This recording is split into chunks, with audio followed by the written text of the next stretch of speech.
班超，斗固军中加司马。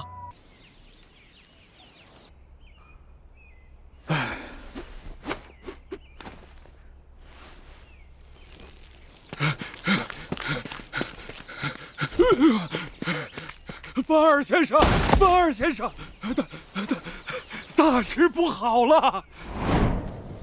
大哥出事了。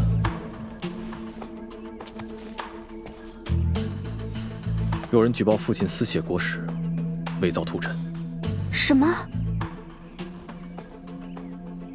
父亲写史书的事情，只有我们还有他几个最亲近的弟子知道。究竟是谁？究竟是谁？我会查出来的。现在最重要的是大哥。大哥怎么了？大概是不想父亲名声受损，大哥顶了罪，说那些都是他一人所写。私写国史，伪造屠谶，这可是大罪。那大哥他……不日便要问斩。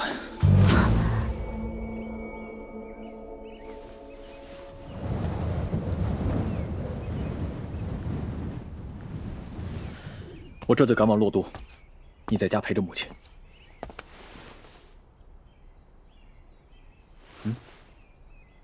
我也去。不行，太危险了。我都不知道这一趟是否能回得来，你去凑什么热闹？我知道危险，可是二哥，从小到大，你偷跑出去干的那些事，哪一次能甩得掉我？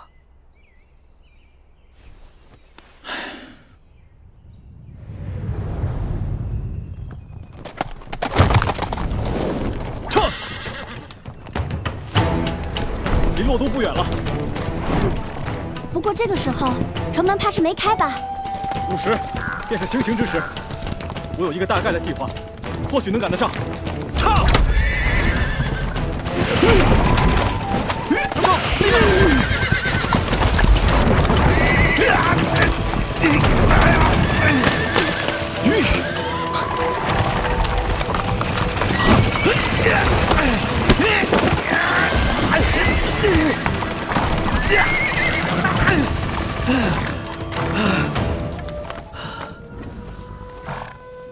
好大的力气！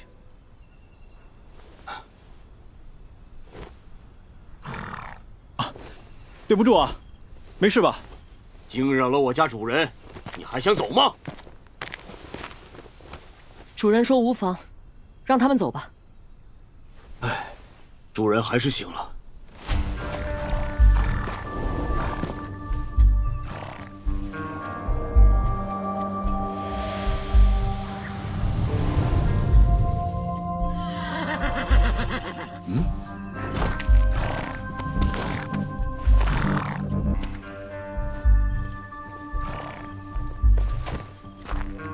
惊扰到贵人，还望贵人海涵。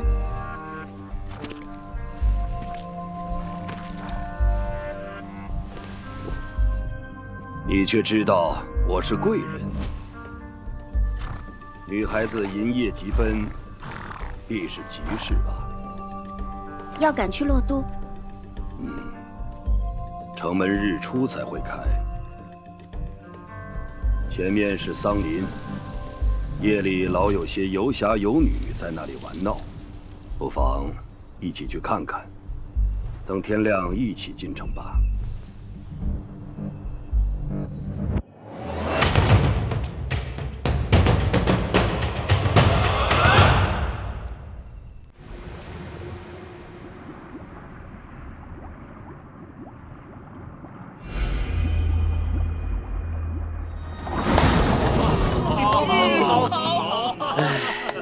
人生寄一世，烟忽我竟睡过去了。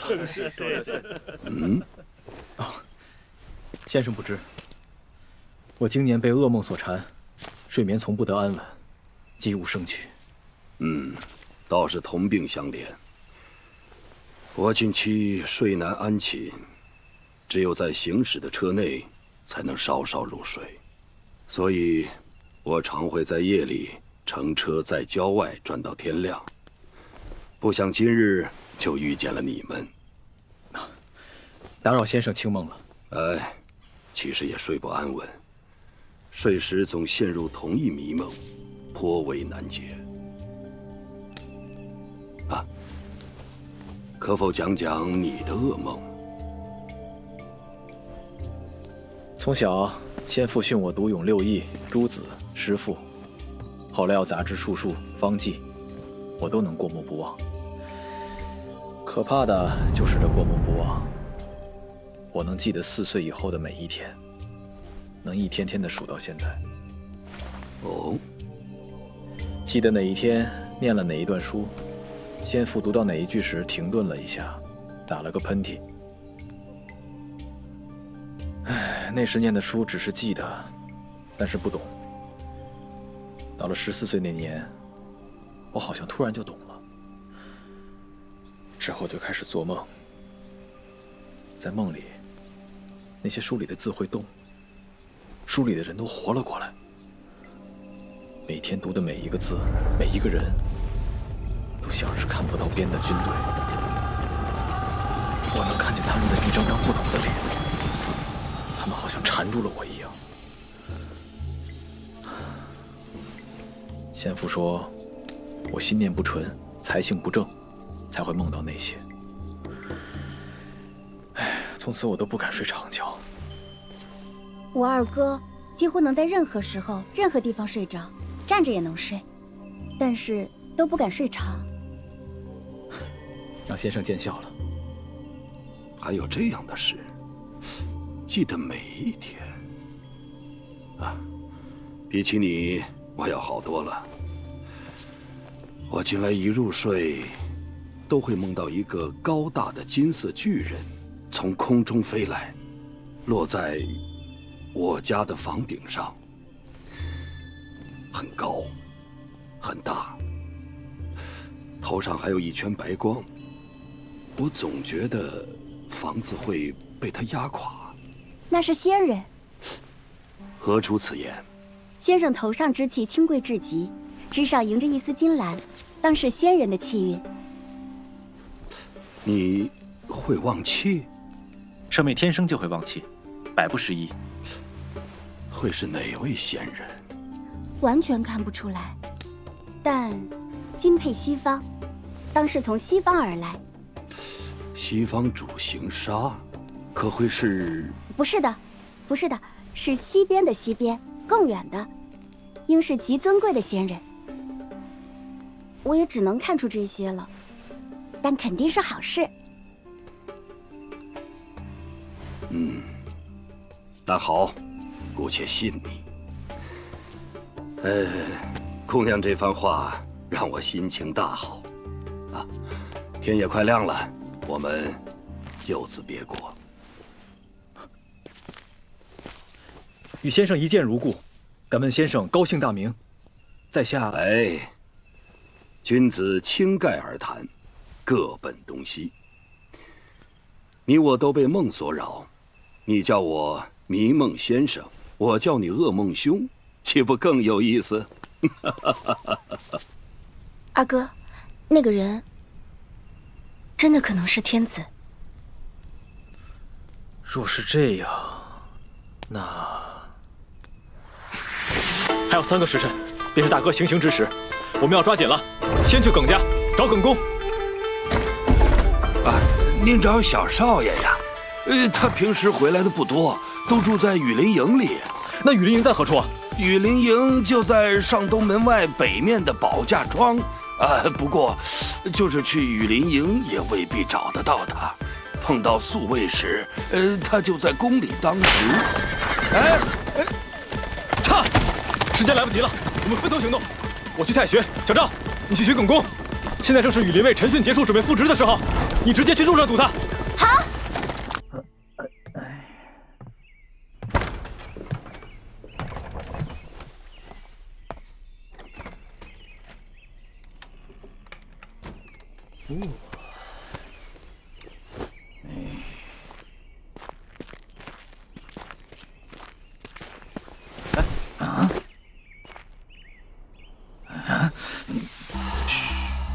我是本朝。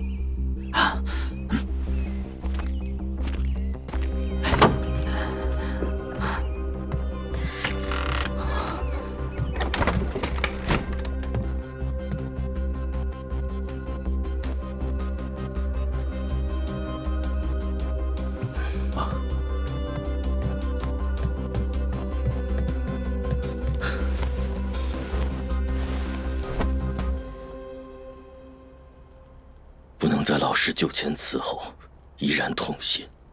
如今孟坚又……我就是为此来的。我也正打算回院里召集同学们去送送孟坚。我要带他走。我知道，总要将尸骨带回老师身边。我要带的是活人。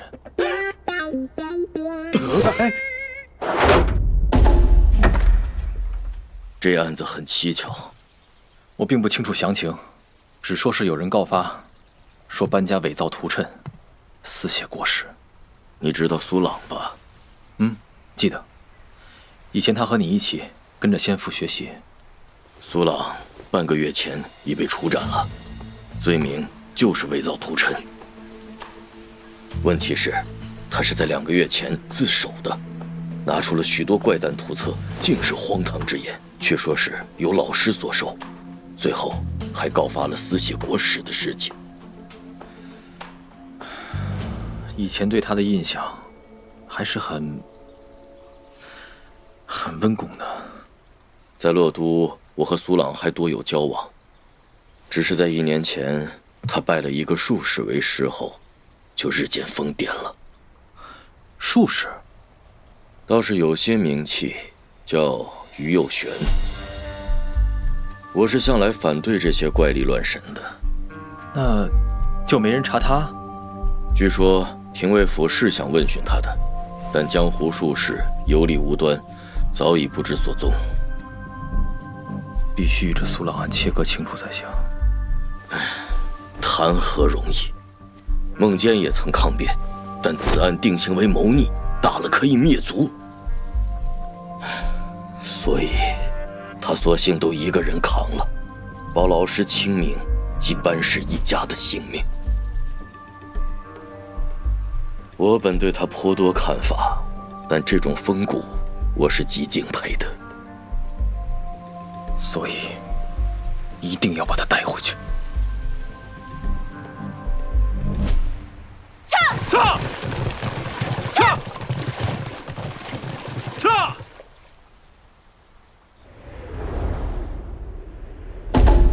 到时候，就请中任哥哥带着世子们闹起来，冲到刑台上。这个好办。只是事情不管成与不成，最后你作为带头的鼓动者，只怕以后再也不能进入仕途了。那又何妨？只是我有个问题，我可以说服同学们去请愿、去闹，却不敢说是去劫法场。等他们上了台去挡了视线，你们动手时，他们看清了，多半会四散。这毕竟是断了前程的大罪了。我有办法让他们上了台，却不知道我们干了什么，最后你们也好撇清。这是什么？一坨屎。哦，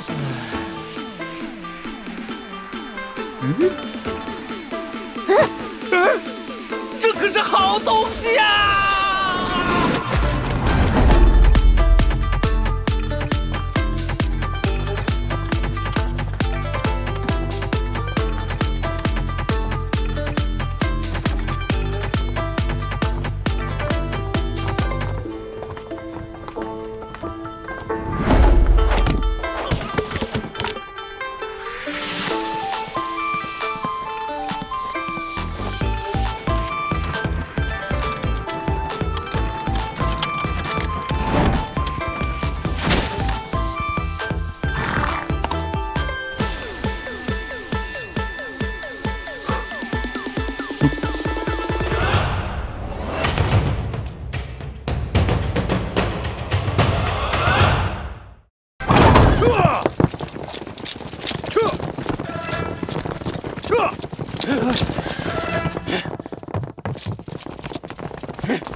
你不要命了！太学院王冲要过去，便从王冲身上踏过去。去。去把他们拉下来，注意不要伤人啊！放开他！赶紧放走！你敢动我一个试试？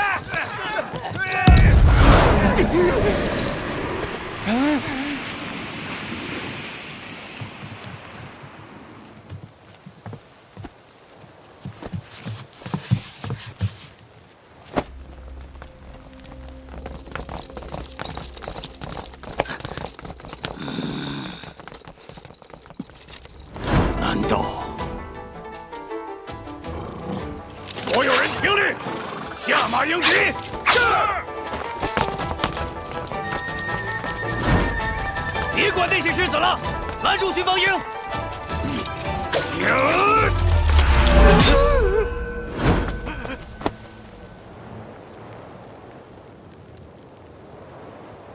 太学生们，刀剑无眼，赶快散了吧！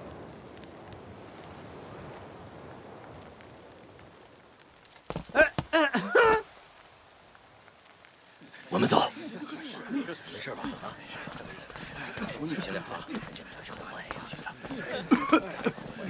让开，让开！你们这是做什么啊？大人，巡防营怕是要来劫法场。胡说！巡防营是我叫来的，来援助你赶散这帮太学生。你看，这可是军中的白狼烟，那帮太学生不可能有。不错，突然见到白狼烟，又见到严将军拔刀相向，我还以为出现了兵乱。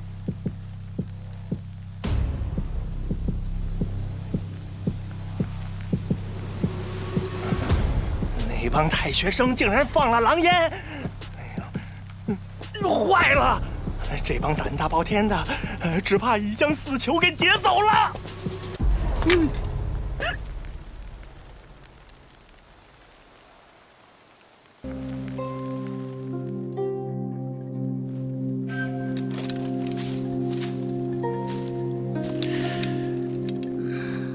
没错，狼烟就是装在这琴里的。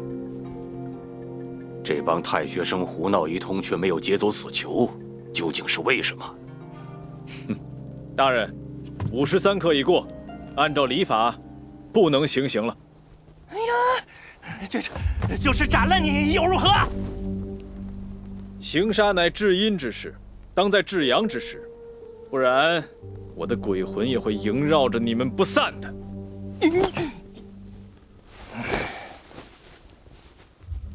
这便是那帮世子胡闹的目的了吧？哼，让你多活一天又如何？来人，将此犯收监。慢着，我要复奏。哎呦，范先生，我知道你才纵一方，但你的案子是天家定的，如何复奏？我正是要向天家复奏。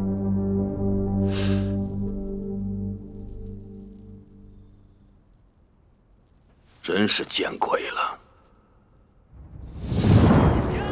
快点，快点，快！走。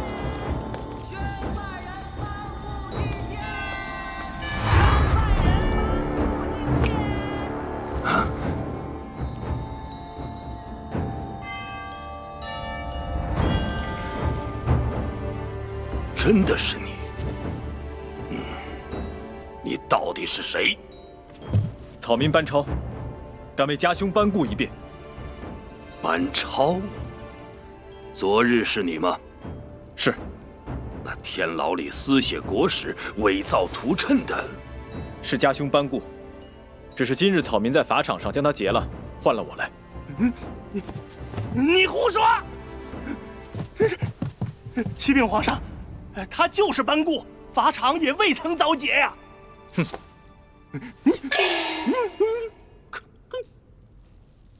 我与家兄是孪生兄弟，混在太学士子之中，冲上了刑台，换了家兄的衣服，所以大人也未必看得出来。皇上，是有太学院的士子在法场请愿，造成了些混乱。孪生兄弟，哼，有意思。你要抗辩什么？家兄既没有私写国史，更没有伪造图谶。皇上，私写的国史已被查抄，证据确凿啊！你说说看。我班氏与前朝的太史公司马氏一样，本是史官世家，史官世代相传，竹帛长存，济公思过，得失一朝，荣辱千载。如今大汉中兴，家父秉先祖之志，愿续太史公书，彰显汉魂，敬献皇上。只可惜未完身故，家兄有意续写，如今却无辜卷入图谶大案，还请皇上明察。胡说！你家算什么史官？史官得朝廷任命。那逆犯苏朗确实招认他伪造谶伪国运，是受你班家的指使。那是苏朗的诬告，草民愿意与他当面对质。逆贼苏朗已被正法，你却来说这种便宜话。哼！皇上，我们抄了班固的住处，确实有许多有关图谶预言的书籍。皇上明鉴，史官的渊源本是殷商的天官，所以占星望气图谶本就是我班家的家学，家兄精研图谶也在情理之中。所以你妹妹会忘气？想不到班彪一代大儒，身上却有史官的家世。你说那国史是你父亲写的？是。那班固怎么说是他写的？家兄不想家父身遭污名。是个孝子。倒是你，短短一个上午就串联人手劫了朕的法场，利用了律法和朕的玉佩来庭上复奏，环环相扣，好算计呀！草民伏法。你倒是个敢谋敢断又敢当的。来人，先去了他的家。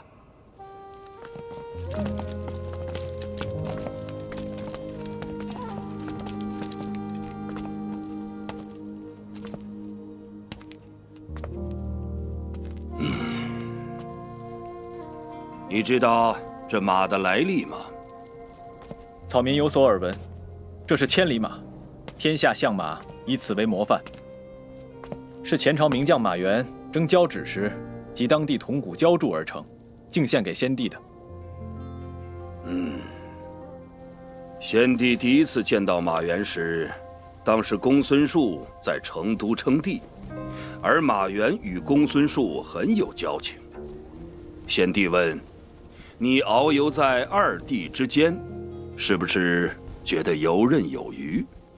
马援说：“我和那公孙述自小就十分交好，可是我到成都，他戒备森严，而陛下丝毫不加防范，怎知我不是刺客呢？”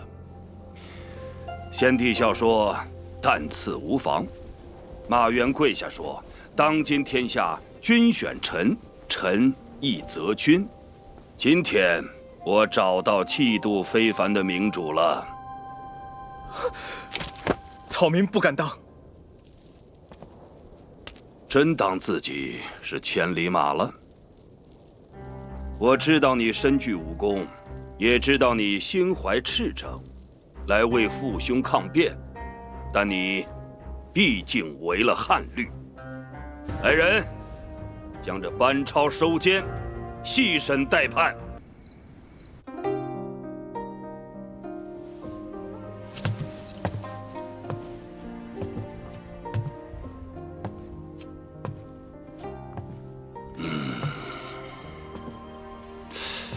真乃奇书也。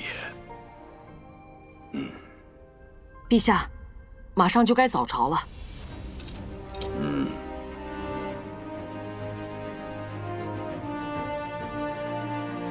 下诏。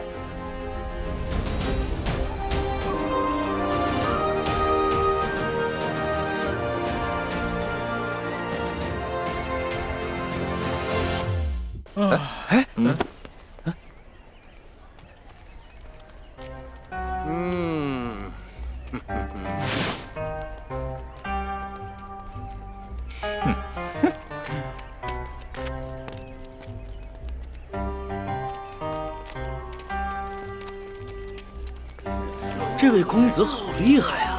你是不知道，这位爷呀，他专爱找这些算卦术士的麻烦。可不是嘛，这已经是这个月第5个被赶走的术士了。这点道行，还敢写于右旋嫡传？小人的确没曾见过于右旋这等传奇人物，打这招牌只是迫于生计，望大人高抬贵手，放过小人吧！啊！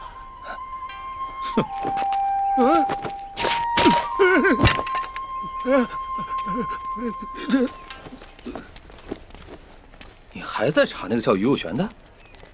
总觉得我家的冤案跟这个神神怪怪的家伙有关。都查到什么了？这个于右旋2年前突然出现在洛都，每月只在朔望2日断命，每断无有不中，一时间名声大噪。可半年前，此人突然消失了，说是去云游四海了。就这些，这还用查？我都知道。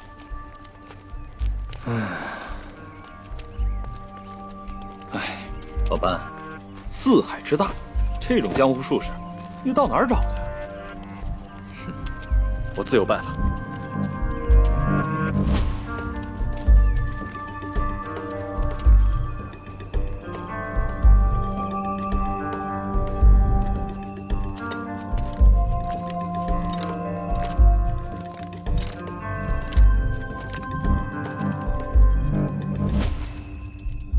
班大人又在秉烛夜读啊，真是勤勉啊！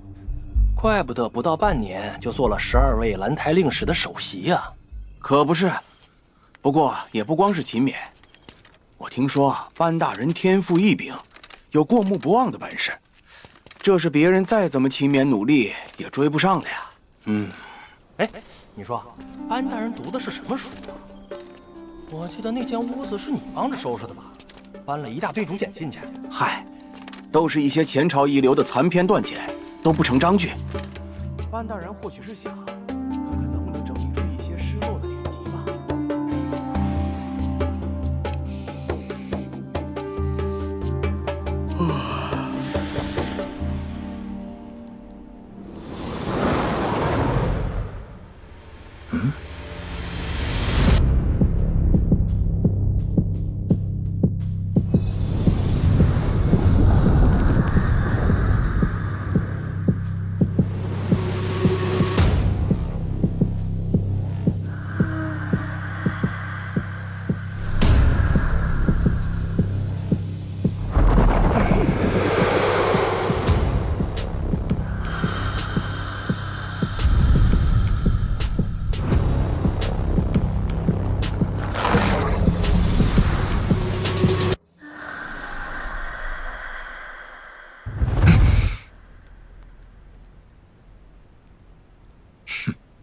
要是小招仔，非把你抓出来，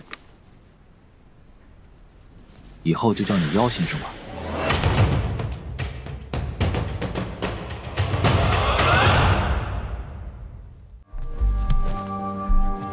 哎，快看！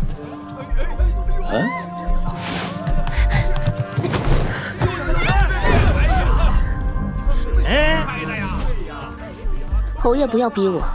你掉下来，我接着你。你若不喜欢这里，可跟我回家。我喜欢这里，我是不喜欢你。那你喜欢谁呀？他。哎呦，有眼光啊！林大家刚才说了，你还没有过恩客。心有所属，请侯爷成全。我又不要你的心，我要人。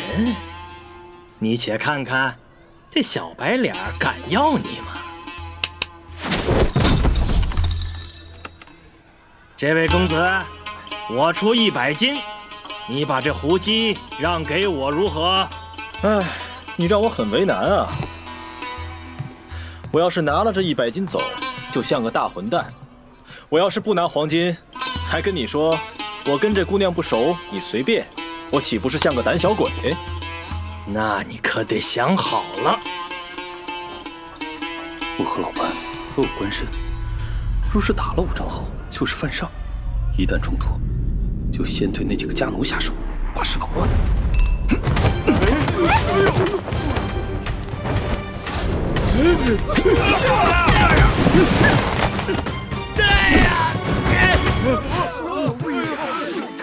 哇，这老板真是狠啊！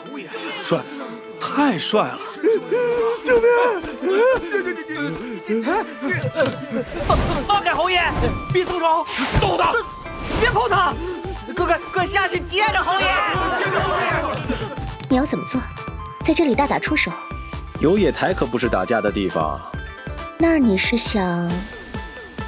接着！侯爷没事吧？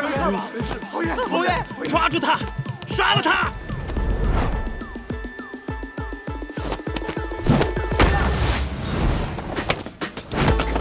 站住！站住！别跑！别跑！站住！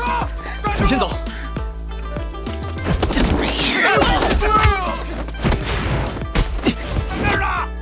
站住！等等！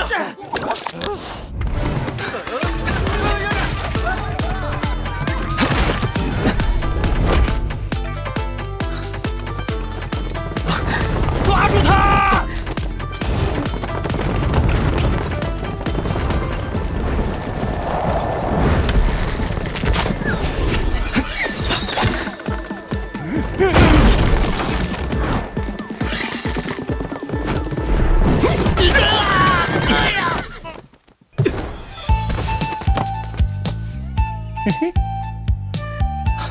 你还来做什么？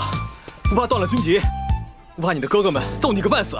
哎呀，后悔啊！竟然让你先出手了。侯爷，侯爷，没事吧？滚开！跟我来！废物，还不快给我抓住他们！快追！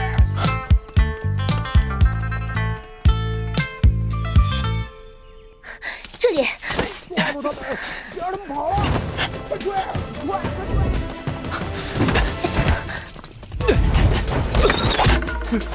在这儿，就在前面！快追呀！啊！这下好了，只能打出去了。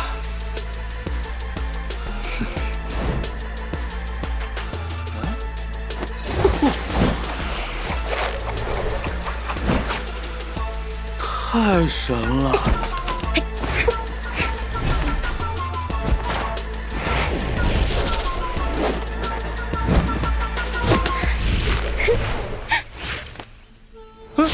他叫什么？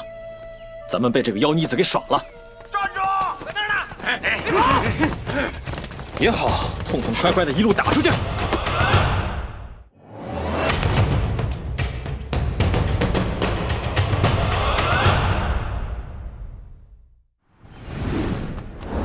哎，这前面是怎么了？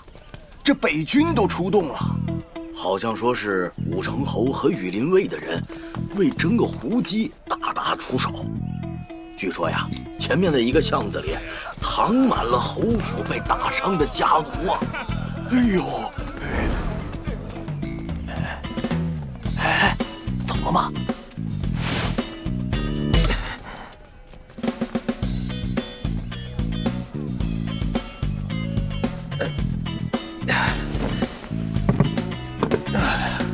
总算是散了，躲得真憋屈啊！感谢老丈，刚才不叫破二人的行藏。感谢老丈，公子算算命吧。哼，没人敢跟我们算命的，你新来的吧，老伯？老先生，眼睛不变，以何种方术为在下算命呢？我是月支人，知晓点月支古老的涟漪镜。涟漪镜？就是我们月支人学习预言的经典。那就请老先生为我算算。你的声音低沉，犹如神明的战鼓，催动着万千的魂魄在夜风中哀鸣。你背负着12天的愤怒与厄运，终将登上白雪覆盖的博达威大山。伟大的新月梦神，说人话。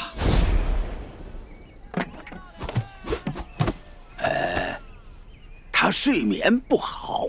哎呦，这老头可以啊！果然神奇。那想请老先生再为我算算。能把你的手给我摸摸吗？老先生请。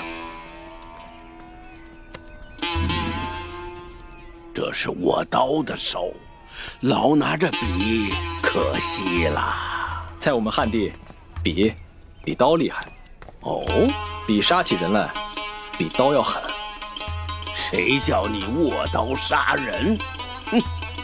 你的刀要劈开一条盛大的、开满鲜花的路，让路两头的人像享受燕麦和蜂蜜一般的受惠，一直到几千年后神灵隐退。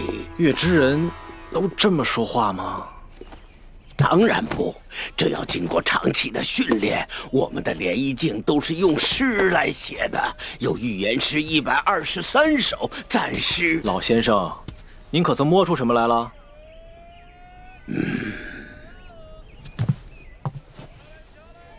你不该在这里，不该在这里，不该在这里，不该在这里。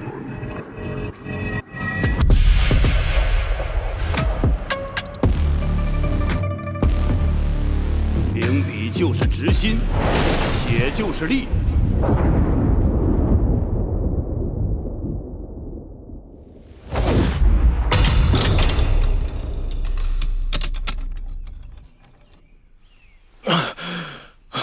你的天下在万里之外的西方，直达我的故乡，你将是那里的主人。去西方建功立业。还有答案和安宁。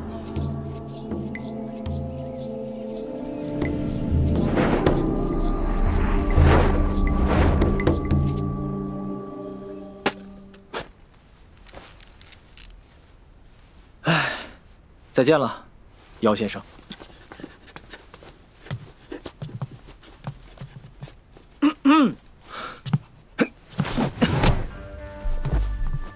臣下见过陛下。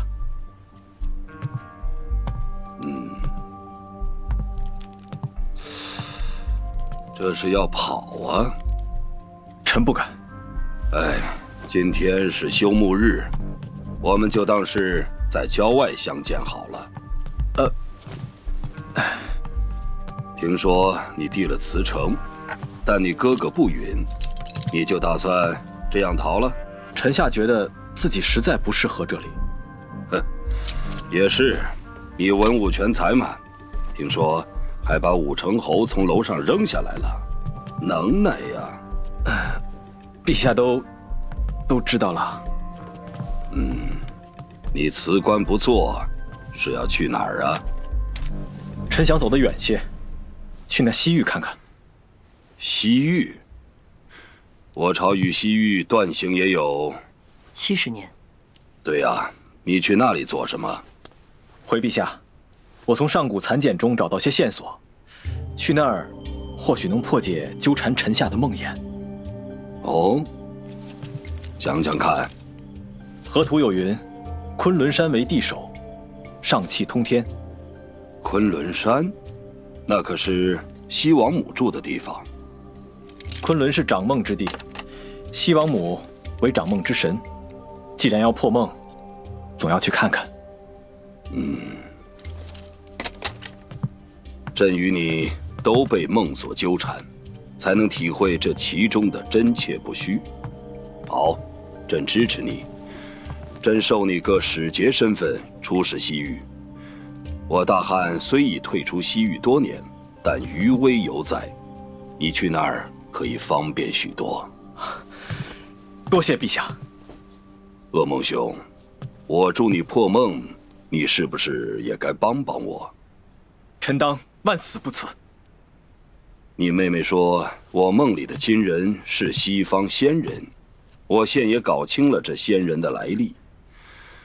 前朝武帝派霍去病远击匈奴，带回了一尊西方金像，后来王莽篡乱，长安被毁，金像不知所踪。我梦中的仙人就是这金人的幻影，管我要落脚处呢。所以此行西域，你要去给朕悄悄再请一尊西方仙人的金像回来。悄悄？哼，这能在朝堂上说吗？那些朝臣还不得吵翻天呐！班超，臣在。这是你作为朕的圆梦使的凭证，可便宜行事。臣遵旨。很痛快嘛。我的梦可不止一个呢。你博闻强记，说说从古到今有哪些帝王的事迹相关西域或西王母？轩辕皇帝、尧、舜、禹、周穆王，还有前朝的武帝。都是圣王明君呀。知道为何？臣愚钝。这才是君王真正的梦想，巡狩天下，福远不至，百夷来朝。你的天下在万里之外的西方，直达我的故乡，你将是那里的主人。臣懂了。朕懂了，你是朕放出去的千里马。是。臣要为我大汉踏出一个更大的天下。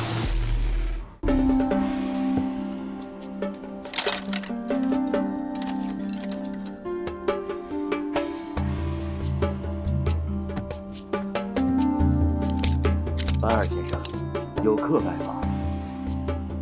有客？这个时候，请他进来。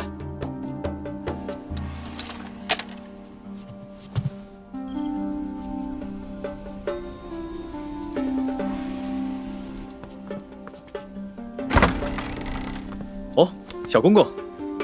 公公便是公公，没有大小。天家有什么旨意？我自己便不能来了。这还能不能愉快的聊天了？得，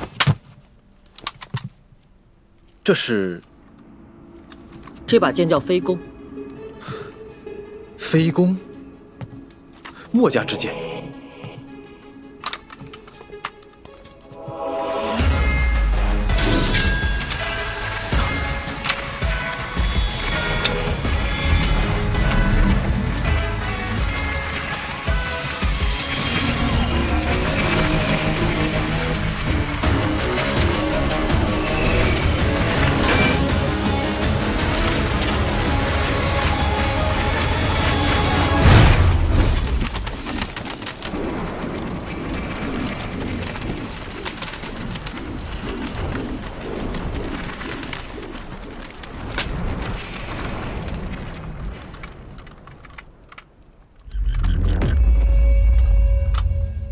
这把剑据说30年都没有鸣叫过了。刚才，是你觉醒了剑胚。剑胚。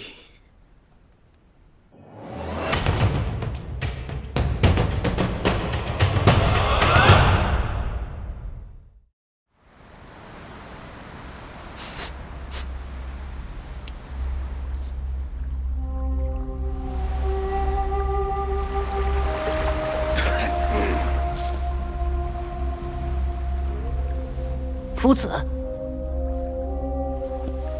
你在哭吗？切，谁哭了？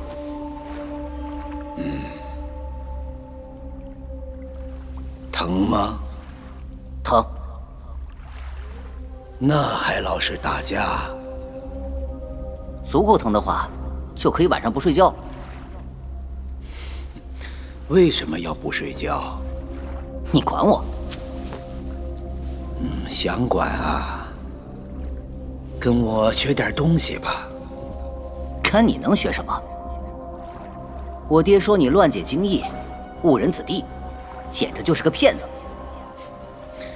哎，你爹班彪是当世大儒，说话也太……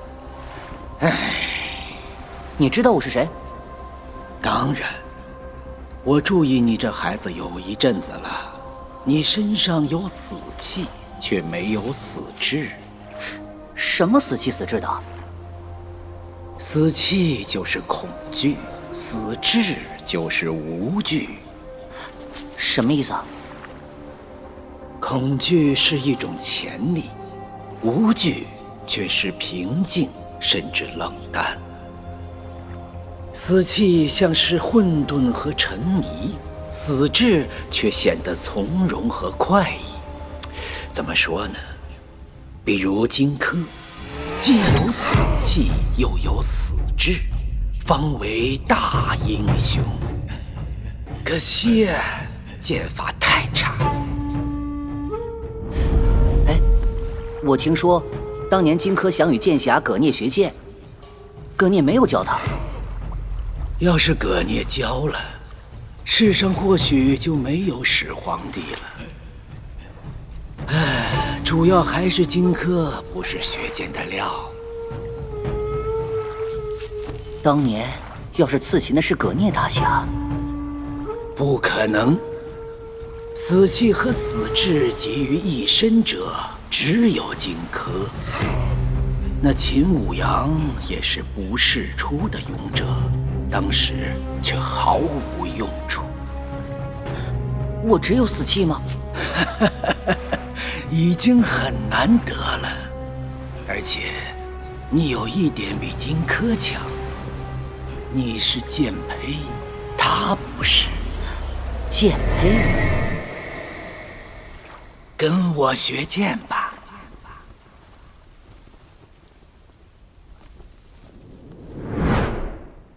真是把好剑。我师父说，我虽是天生的剑胚，却心思太杂，以至于迟迟无法觉醒。没想到今日被这把剑所击，竟是就这么醒了。不知公公给我这把剑是？信物。你此番西去，终不能只靠这军中的人才。你拿着这把剑，去京市铁流坊，找一个叫齐欢的铁匠吧，他会陪你西行。敢问公公姓名？蔡伦。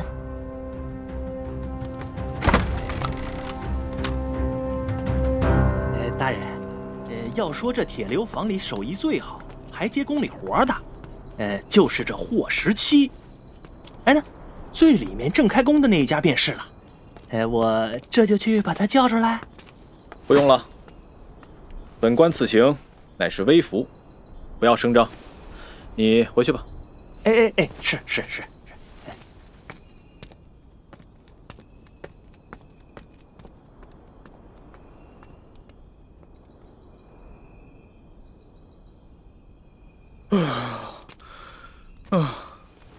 哥，你也真是的，都辞官了，还拿着上朝的簪笔吓唬人。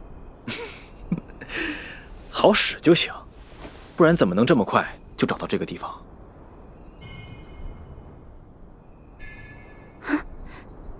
这打铁声。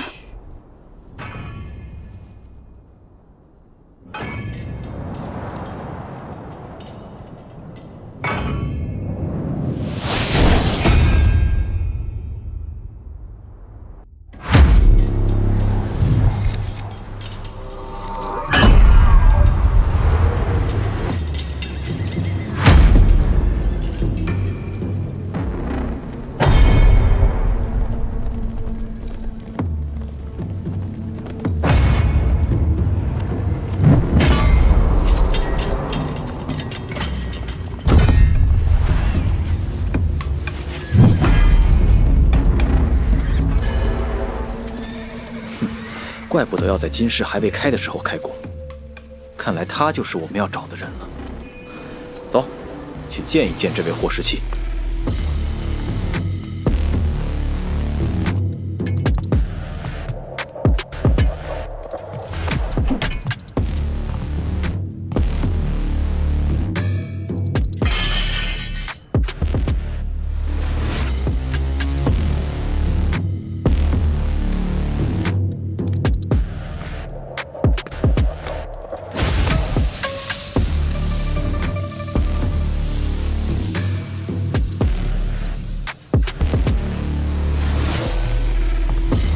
是齐先生吗？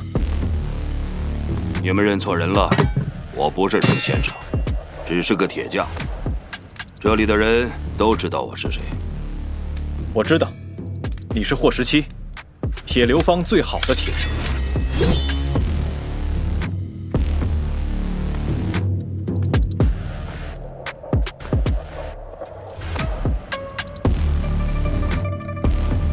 先生，帮我修一修这把剑吧。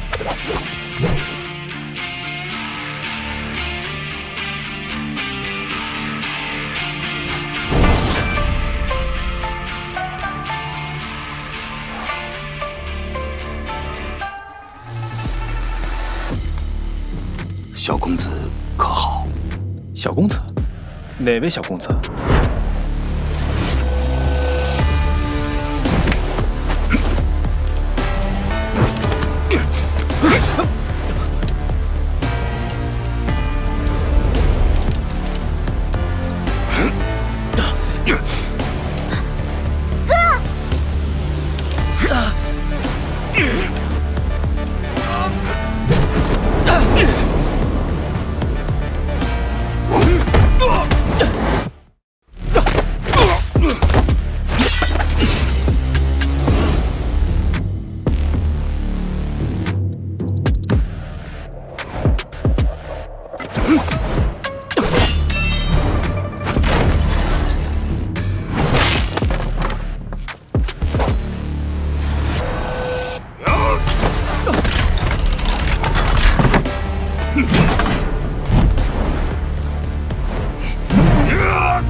脾气够火爆啊！小张，你先出去，我来会会他。好嘞。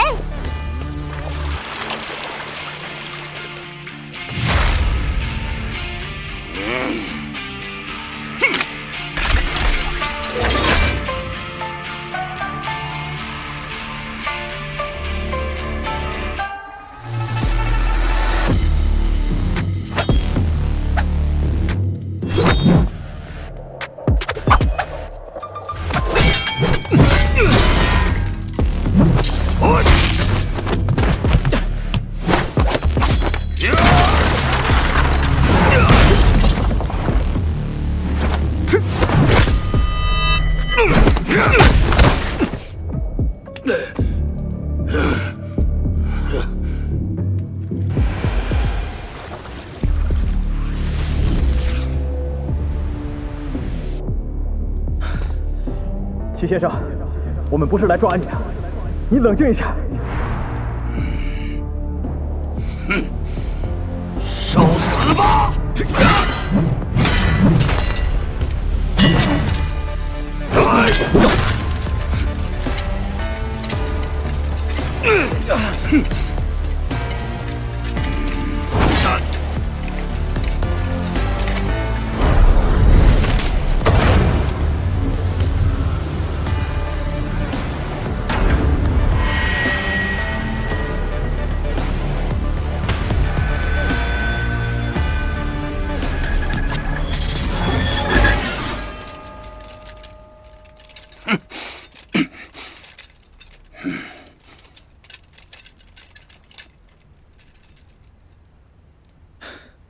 现在可以冷静一下了吧？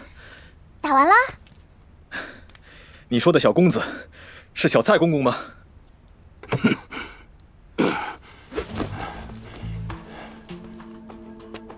你这是什么剑法？我自创的剑法，还没有名字。谁说他没有名字啊？我叫他枉然11。枉然11？因为现在我哥只创了11剑，以后还会有枉然12、枉然13。先生，是墨家的人吧？哼。秦火一炬，诸子飘零，武帝尊儒，百家消散。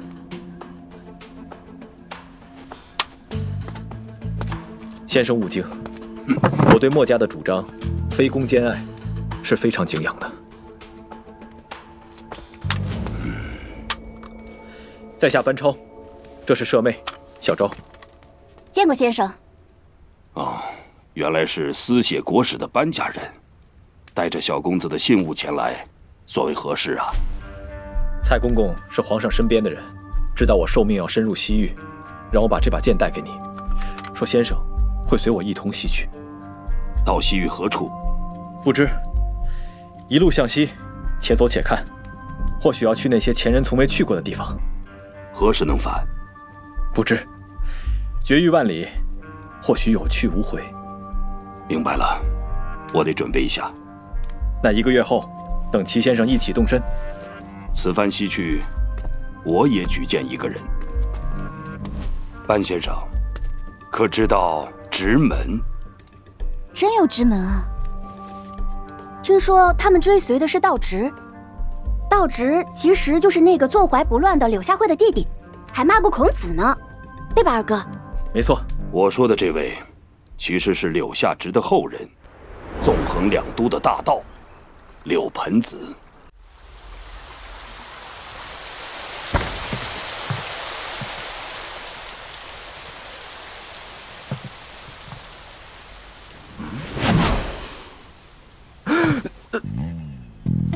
小子，不错呀，剑胚醒了。夫子，这个是能闻出来的吗？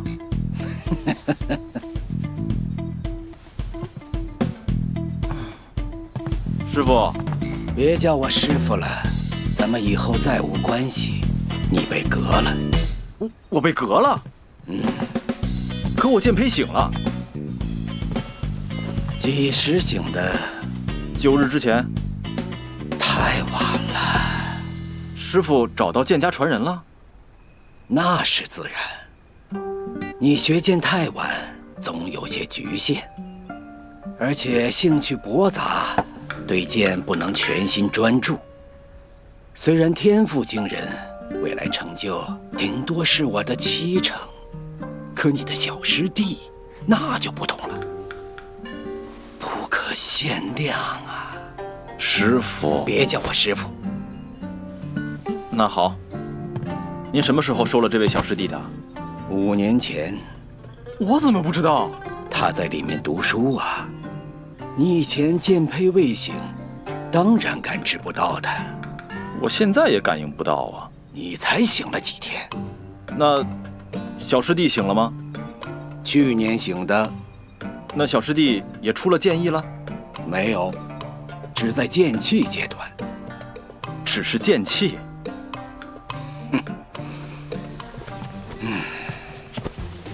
他才多大？剑意这玩意儿虚头巴脑的，对他而言，不入也罢。你以前对我可不是这么说的。那是不是还没见到你小师弟吗？唉，本来想向您借2位剑士的，如此，那便算了。哦，你借我的剑士做什么？我还是再叫您一声师傅吧。我已从军，将去西征匈奴，还将秘密出使西域诸国。此番前来，就是向您告别的。西域诸国，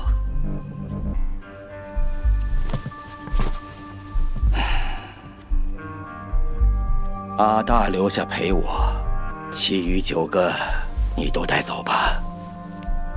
这还有，你那小师弟风莲也会随你去。知道这道场为什么叫绿水晶炉吗？古歌云：“翠绿水，见红云，五彩焰起见纷纭。”这绿水当指翠剑。再好的剑也需要淬炼和开刃。弟子明白了，谢师傅。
看了你的枉然时移了，哼，死气沉沉。我总算体会到师傅说的我身上的死气是什么了。说说你的机缘，如何醒了剑胚的？9日前握到一把好剑，叫做飞弓，只觉得飞弓，墨家之剑。听这名字也知是墨家之剑了。这剑有什么来历吗？这是春秋时墨家巨子孟胜的佩剑，他命令3名弟子带着信物突围而出，传巨子位给田襄子。这传位的信物之中就有这把飞弓剑。那3名突围的弟子传位之后，即刻返回阳城。田襄子曾执剑以巨子身份命令他们留下，都没有用。这剑竟然是墨家巨子的信物，起码当年是。如今嘛，墨家怕是早就没有巨子了。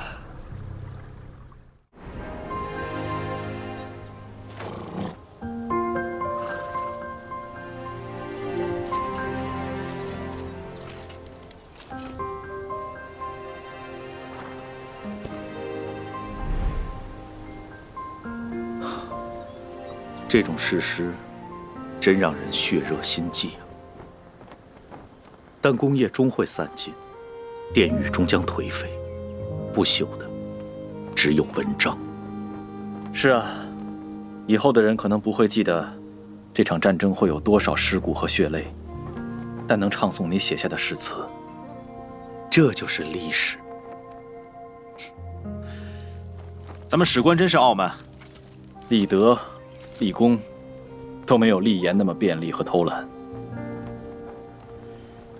有时觉得不朽就是个骗局，人总是要死的。与其去谈什么高义大德、功业文章，不如纵情当下，意其自由。或许只有这自由，可以一直流传下去，消散了形体，也不会在记忆里黯淡一分。注史总要记事，不是这无端的感怀。史官真的记下所有的事了吗？注史就是要有褒有贬，有招有引。我看见的都是那些被隐去的，但他们从来没有被史笔所抹杀，一直存在。他们构成了一条隐秘的历史线索。我此去就是去寻找他们。果然，你还在纠缠梦里那些虚玄的东西。我知道你离开兰台时拿走了一些上古散简，整理完后我会还的。族里的人还以为你从军是想建功立业呢。其中自有功业。梦想总该有的，万一实现了呢？你去无妨，把小昭留下。你知道的，我拗不过他。这也不能由着他呀。哎，他的词章可比你好，可惜了。照顾好他。好。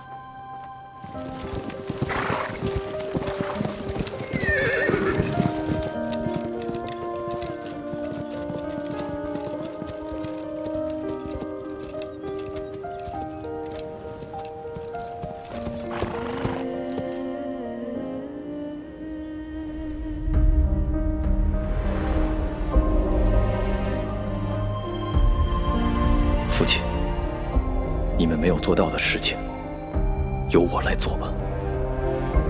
班超不知道能不能做到开拓一个更大、更自由的领域，给和哥哥一样才华横溢的人一个风华绝代、广阔无边的天下，由着他们书写，去镌刻自己的不朽。切！闭嘴！去镌刻自己的不朽。哎，咱们在九泉赛已经驻扎10日了，在等什么呀？等卤水羌胡人的部队前来会合。哦，哎，昨日进城的那支是？那是南单于的人。此次征讨匈奴，他们也会出兵。南单于，他们不也是匈奴人吗？会帮我们打自己？征讨北匈奴，他们可是急迫得很啊！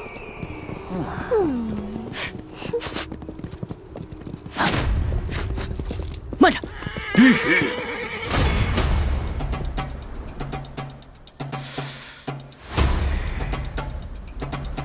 有血腥味儿。撤！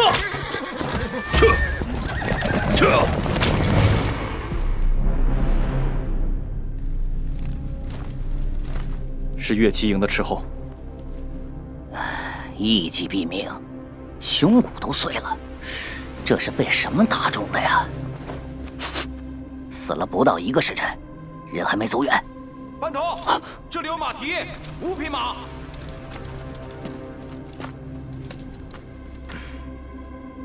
你去报告，我们先追。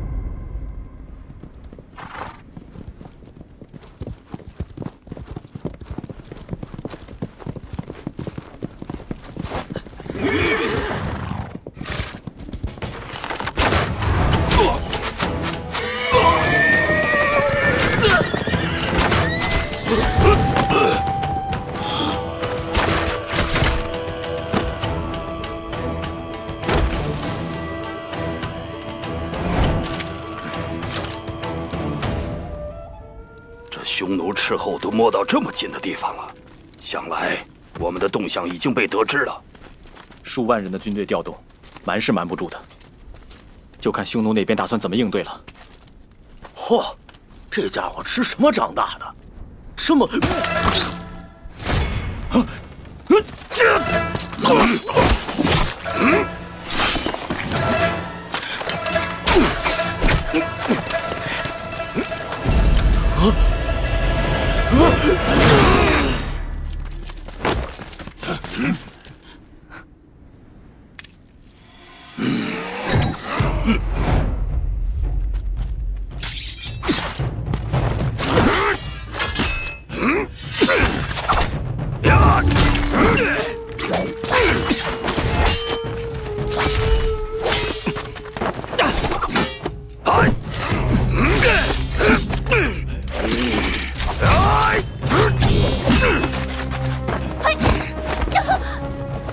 这样，我刚刚是踢到了一堵墙。不行，你上什么？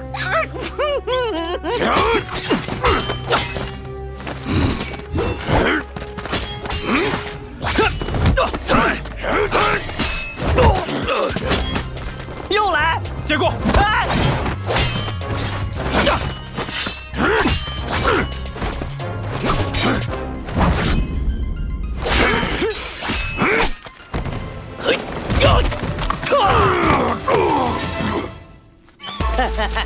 看见小爷我的厉害了吧？啊！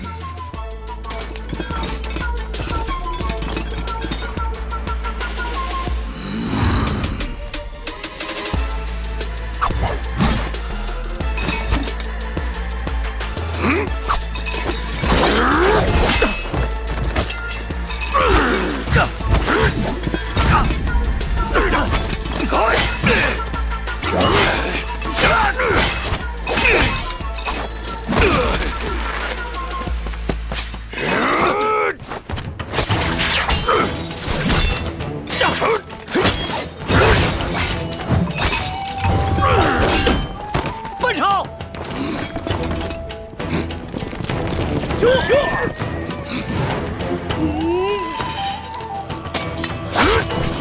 小心！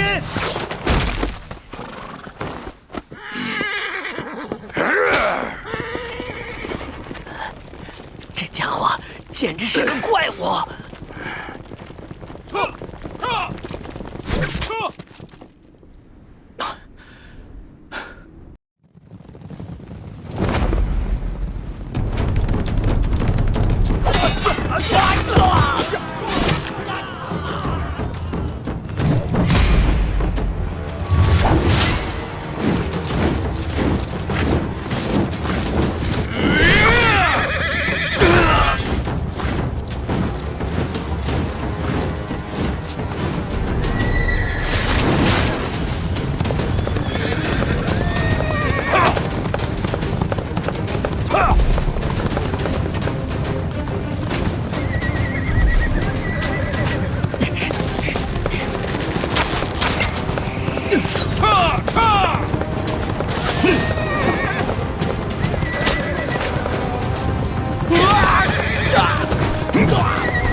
在战场上吗？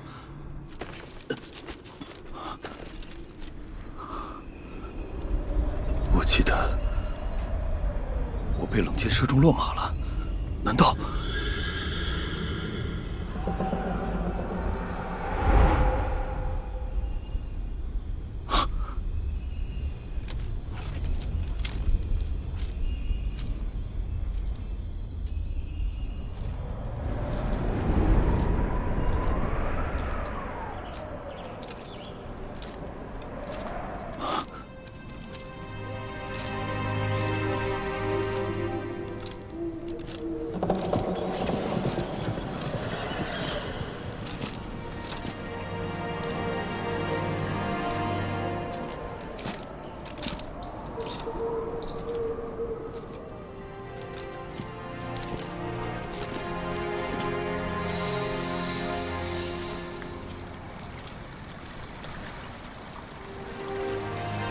水声。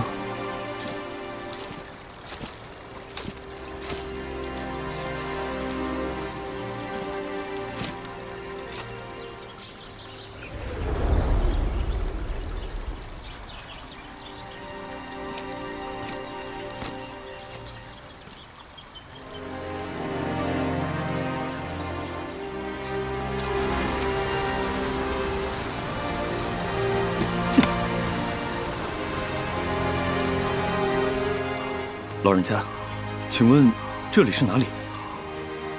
你知道这是什么吗？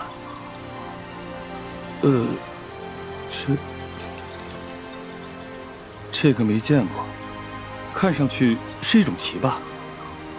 这叫象棋。这是一局残局。你知道这残局的名称吗？我连这什么象棋都是第一次见到，怎么会知道这残局的名称啊？说的不错啊。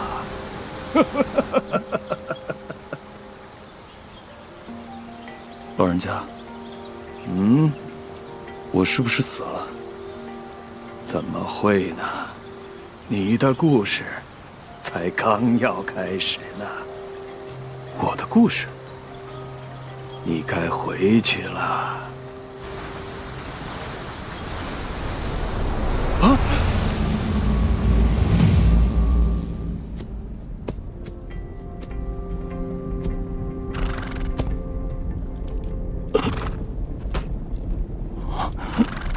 踏云清，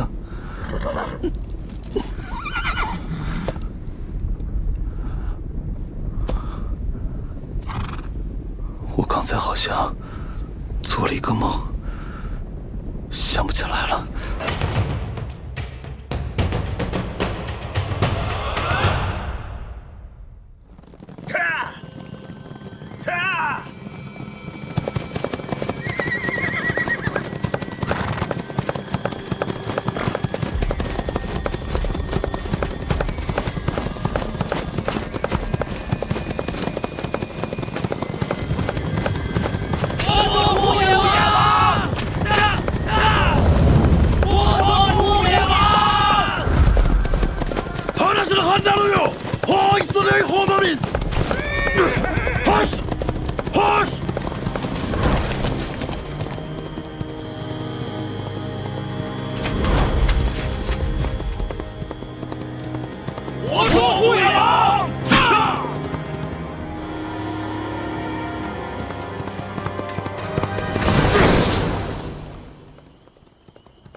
班头，看样子这护眼王不打算退守义乌城啊。匈奴不善守城，这才同我们在野外决战，如今败了，想必是要直接推进大漠了。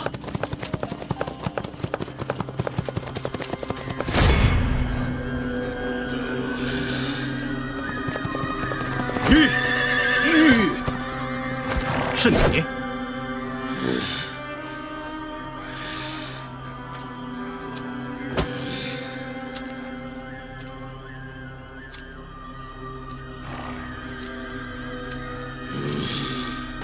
我记得你之前战场上给了我一剑，看得软绵绵的，草虫咬一口都比你那一剑重。哼，汉话说的不错呀。败军之将何以言勇？班头，我们一起拿下他。你不用出手。我们两个来个了断吧。哼，有点意思。你要是死了，我会留那个小子一命，让他把你的尸体带回给你们的将军。可惜了，你要是死了，我可能没办法把你的尸体交给呼延王了。毕竟他跑得有点快，估计是追不上了。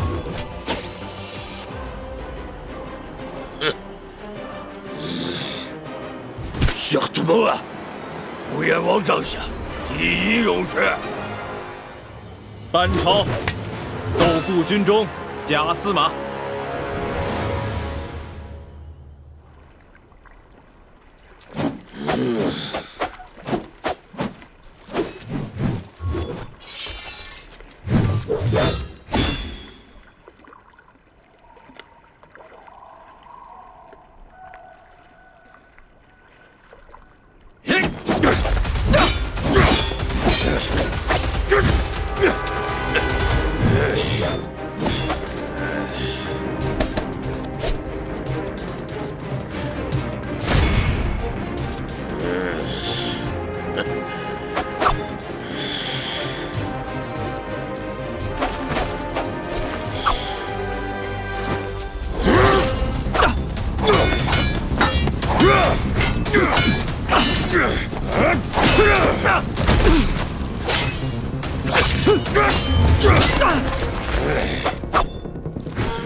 你们今日虽然胜了，但这只是暂时的。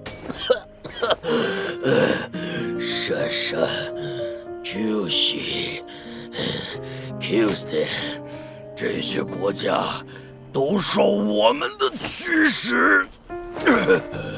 草原和大漠不是你们汉人该来的地方。我们就是天地的主人。忘了告诉你，除了斗固军中假司马之外，我还有另外一个身份。我是大汉皇帝陛下的圆梦使。你说的那些国家，我会一一拜访，让他们归附我大汉，共抗匈奴。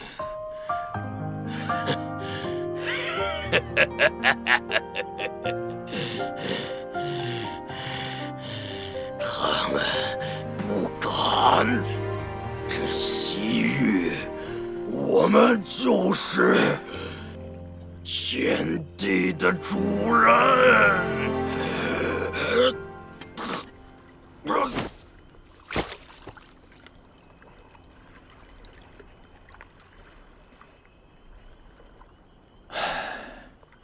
你们太自大了。